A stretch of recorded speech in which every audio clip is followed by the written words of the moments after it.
Well, President Biden facing questions this week as a potential ceasefire between Israel and Hamas remains elusive. Now we wait and see if the U.S. will delay further weapons shipments to Israel. 11 Alive Savannah Levins talked about potential consequences with NBC's Kristin Welker. Kristin, while Republicans are pretty unified in their approach to this crisis, President Biden faces some differing viewpoints from different sides of the party. You're going to talk with Senator Bernie Sanders on Sunday, and it sounds like he's worried this conflict could cost the president the election.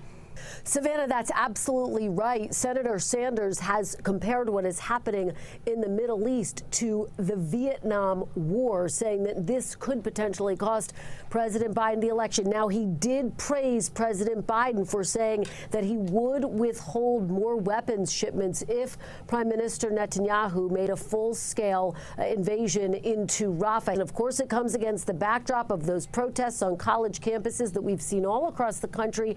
President Biden getting low marks for his handling of the war in the Middle East, particularly among younger voters, among Arab and Muslim voters. But what's also important to point out is that when you ask voters what are the issues that they will be voting on, the war in the Middle East does not rank among the top issues. So there's no doubt that all of this underscores the significant challenge for the Biden administration, for President Biden, as he handles this crisis in the Middle East. I'll also be talking to the Secretary of State, Antony Blinken, and Republican Senator Lindsey Graham, get their reactions to all of this, Savannah. Yeah, really interesting perspective. And in this week's version of Chaos on Capitol Hill, we saw many Republicans share with reporters their frustrations over the actions of Georgia Congresswoman Marjorie Taylor Greene. Her effort to force a vote on Speaker Mike Johnson's future did not work. So what do we make of this series of events and where the Congresswoman might go from here?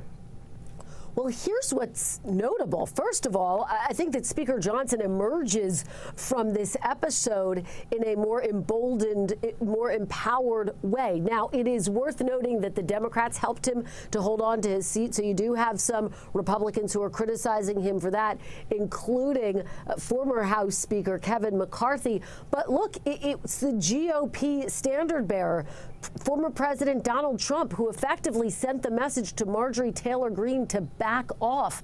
And that sent a message to Republicans as well. So you didn't see Republicans coalesce around her effort to try to bring down the House Speaker. Now, she's put it on the table that this may not be her last attempt to try to do this, but for right now, at least, her attempts were defeated. And I think this is a political defeat for her, quite frankly, Savannah. Meet the Press airs Sunday morning at 10. Should be a great show. It'll be right here on 11 Alive. Kristin, thanks.